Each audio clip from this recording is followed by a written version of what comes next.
নমস্কার, কাকলিস কুকিং হাবের নতুন আরেকটি ভিডিওতে আপনাদের সবাইকে স্বাগত। আজ আমি চলে এসেছি সম্পূর্ণ নিরামিষ ভীষণই সুস্বাদু আলুর একটা খুব সুন্দর রেসিপি নিয়ে, যেটা আপনারা যে কোনো নিরামিষ দিনে খুব অল্প সময়েই বানিয়ে নিতে পারেন। তাহলে চলুন কথা না বাড়িয়ে আমি রেসিপিটা শুরু করি, আর আপনারা আমার সাথে থেকে দেখতে থাকুন। রান্নাটার জন্য আমি প্রথমেই দুটো মশলা বানিয়ে নেব। প্রথম যে মশলাটা বানাবো তার জন্য আমি গ্যাসে কড়া বসিয়ে দিয়েছি। কড়াটা হালকা গরম হলে এর মধ্যে আমি দিয়ে দিচ্ছি 1.5 চা চামচ গোটা ধনে, 1 চা চামচ গোটা জিরে, বেশ কিছুটা গোলমরিচ আর দুটো শুকনো লঙ্কা। গ্যাসের ফ্লেমটা কিন্তু আমি লো করে দিয়েছি। আর আমি এর মধ্যে দিচ্ছি 3টে ছোটো এলাচ আর 4টে লবঙ্গ। মশলাটা ভালো করে নেড়ে চেড়ে আমি 15 সেকেন্ড মতো প্রথমে ভেজে নেব। এখানে গোলমরিচ আর শুকনো লঙ্কার পরিমাণটা আপনারা যে যেমন ঝাল খাবেন সেই মতো বাড়িয়ে কমিয়ে নেবেন। 15 সেকেন্ড ভেজে নিয়েছি।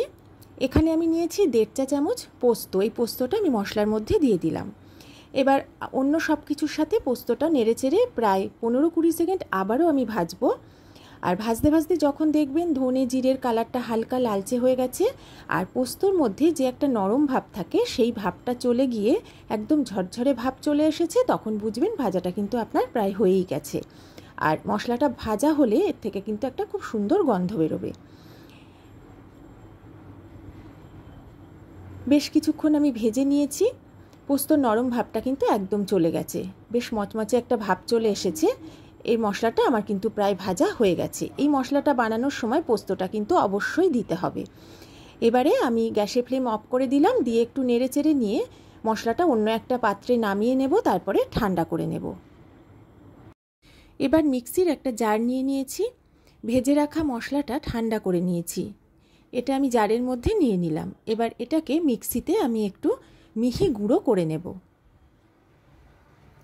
গুঁড়োটা করে নিয়েছি, এটা কিন্তু একদম মিহি করতে হবে। এই মশলার মধ্যে কোনো রকম দানা অংশ যেন না থাকে।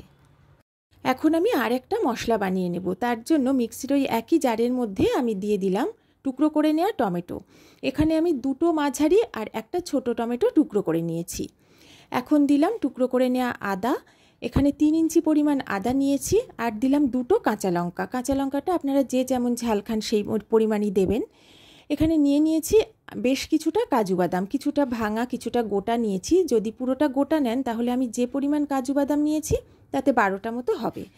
আর দিয়ে দিয়েছি 1 চা চামচের একটু বেশি চারমগজ।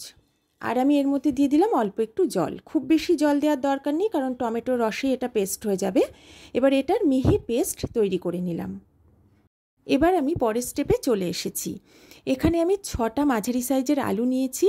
আলুগুলো খোসা ছাড়িয়ে ভালো করে ধুয়ে পরিষ্কার করে মাঝখান থেকে 2 টুকরো করে কেটে নিয়েছি, আর খুব ভালো করে জলটাও ঝরিয়ে নিয়েছি।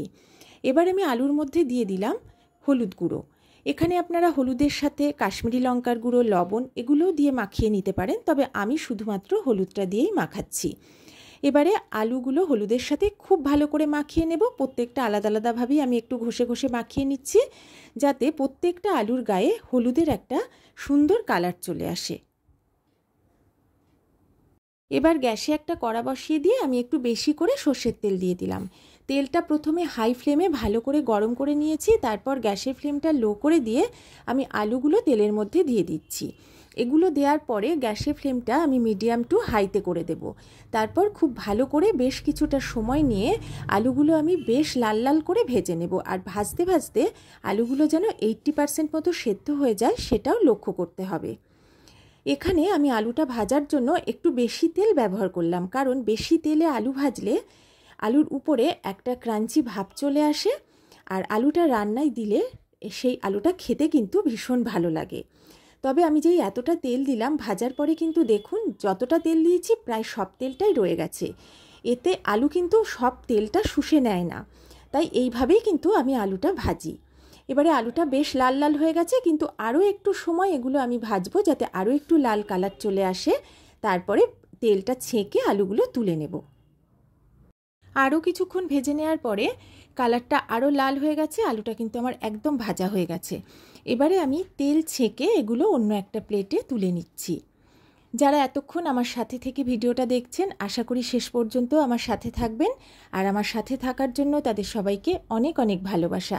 আর যারা নতুন বন্ধু প্রথম এসে আমার চ্যানেলে ভিডিও দেখছেন, যদি আমার ভিডিও ভালো লাগে অবশ্যই বন্ধু হয়ে আমার পাশে থাকবেন। সবগুলো তুলে নিয়েছি। আলু ভাজার পরে কড়াই কিন্তু অনেকটা তেল ছিল, সেই পুরো তেলটা আমি রান্নায় ব্যবহার করব না। 2 টেবিল চামচ মতো তেল আমি কড়াতে রেখে দিয়েছি, আর এই বাকি তেলটা আমি তুলে আলাদা করে নিয়েছি। তেলটা ভালো করে গরম করে নিয়ে গ্যাসের ফ্লেমটা একটু লো করে দিয়ে আমি এর মধ্যে দিয়ে দিলাম একটা তেজপাতা আর একটা বড় এলাচ একটু থেঁতো করে। এই দুটো আমি তেলের ওপরে 10 সেকেন্ড মতো প্রথমে একটু ভেজে নিচ্ছি। এবার আমি এর মধ্যে দিয়ে দিচ্ছি ছোট 1 চা চামচ চিনি। চিনিটা দিয়ে লো ফ্লেমে নেড়ে চেড়ে একটু লাল লাল হয়ে যাওয়া পর্যন্ত ভেজে নেব। চিনিটা দেখুন বেশ লাল লাল হয়ে এসেছে, এর বেশি ভাজবো না, ভাজলে চিনিটা কিন্তু পুড়ে যাবে। এবারে পেস্ট করে নেওয়া যে মশলা সেটা পুরোটাই তেলের উপরে আমি দিয়ে দিচ্ছি। তেলের ওপর মশলাটা দেওয়াতে বেশ ছিটে ওঠে, তাই আমি একটু ঢেকে দিলাম। ছেটাটা বন্ধ হলে ঢাকাটা তুলে আমি এবার ভালো করে নেড়ে চেড়ে নিচ্ছি। এটা ভালো করে নেড়ে মিশিয়ে নেওয়ার পরে গ্যাসের ফ্লেম লো করে দিয়ে ঢাকা দিয়ে প্রায় 10 মিনিট মতো কষিয়ে নেব, যাতে এর থেকে খুব সুন্দরভাবে তেলটা ছেড়ে দেয়।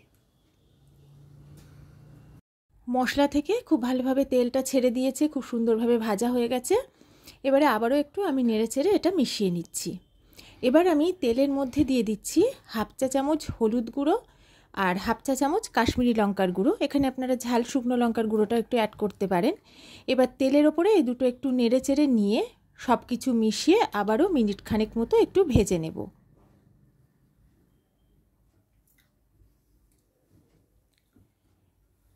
মিনিট খানেক ভেজে নেওয়ার পরে আমি এর মধ্যে মশলার বাটি ধোয়া জল অ্যাড করছি। এখানে আমি 1/2 কাপ মতো জল দিলাম। এবার জলটা দিয়ে ভালো করে মিশিয়ে নিয়ে লো ফ্লেমে মিনিট 2 ঢাকা দিয়ে রান্না করব। মিনিট 2 পরে ঢাকাটা তুলে নিয়েছি। এবার আমি এর মধ্যে দিয়ে দিলাম 1 চা চামচ লবণ। লবণ কিন্তু আমি এখনও পর্যন্ত একবারও অ্যাড করিনি, তাই এখন অল্প দিলাম, পরে টেস্ট করে আমি আরও লবণ অ্যাড করব। এবার ভালো করে মিশিয়ে নিয়ে এটাকে আবারও 2 মিনিট মতো কষিয়ে নিলাম। কষানোটা হয়ে গেছে। এবার আমি এর মধ্যে ভেজে রাখা আলু অ্যাড করে দিচ্ছি। এখন আমি আলুর সাথে মশলাটা ভালো করে মিশিয়ে নিচ্ছি। তারপরে মিনিট খানেক মিডিয়াম ফ্লেমে আমি এভাবেই ভেজে নেব।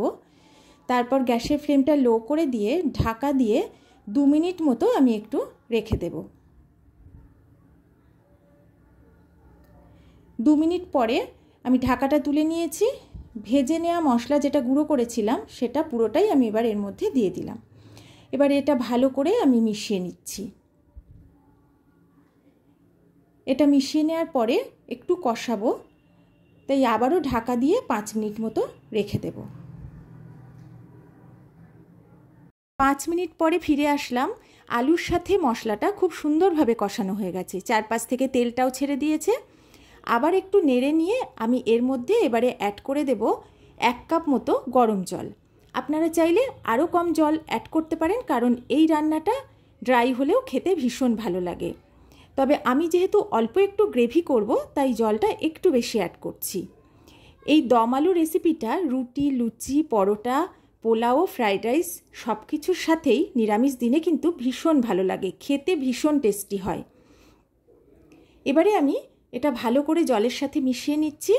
তারপরে আমি আলুটাকে আরও একটু সেদ্ধ করব। তার জন্য এটাকে ঢাকা দিয়ে গ্যাসের ফ্লেম লো করে অন্তত 10 মিনিট আমি রেখে দেব। তবে মাঝে কিন্তু ঢাকা তুলে একটু নেড়ে দিতে হবে, যাতে তলায় লেগে না যায়। ফাইনালি আমি ঢাকাটা তুলে নিলাম। দম আলু একদম রেডি হয়ে গেছে। আমি মাঝে 2-3 বার কিন্তু ঢাকা তুলে নেড়ে দিয়েছি, আর লবণ আর মিষ্টিটা চেক করে নিয়েছি। আরও 1 চা চামচ লবণ অ্যাড করেছি আর 1 চা চামচ চিনি এতে অ্যাড করেছি। আপনারা আপনাদের পছন্দ মতো লবণ মিষ্টিটা অ্যাড করবেন। এবারে ভালো করে আমি আবারও একটু মিশিয়ে নিচ্ছি। এবারে একটু চেক করে নেব আলুটা খুব ভালোভাবে সেদ্ধ হয়েছে কিনা। আমি একটা ফর্ক দিয়ে একটু দেখে নিচ্ছি যে আলুটা সেদ্ধ হয়েছে কিনা। দেখুন খুব সুন্দরভাবে কিন্তু আলুটা সেদ্ধ হয়ে গেছে, তার মানে রান্নাটা কিন্তু আমার একদম কমপ্লিট। এবারে গ্যাসের ফ্লেমটা অফ করে দেব, তারপর ঢাকা দিয়ে 5 মিনিট মতো একটু রেখে দেব, তারপর গরম গরম পরিবেশন করে দেব। সম্পূর্ণ নিরামিষ ভীষণই সুস্বাদু দম আলু আমার একদম রেডি হয়ে গেছে। যে কোনো নিরামিষ দিনে রুটি, লুচি, পরোটা যে কোনো কিছুর সাথে এটা খেতে কিন্তু অসাধারণ লাগে। আর এটা খাওয়ার পরে আপনাদের মনে হবে আলুর দম বানালে এভাবেই বানাই।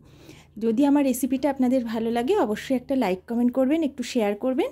তাহলে আজকের মতো বিদায় নিচ্ছি। নতুন কোনো রেসিপি নিয়ে তাড়াতাড়ি চলে আসবো। সবাই ভালো থাকবেন, সুস্থ থাকবেন।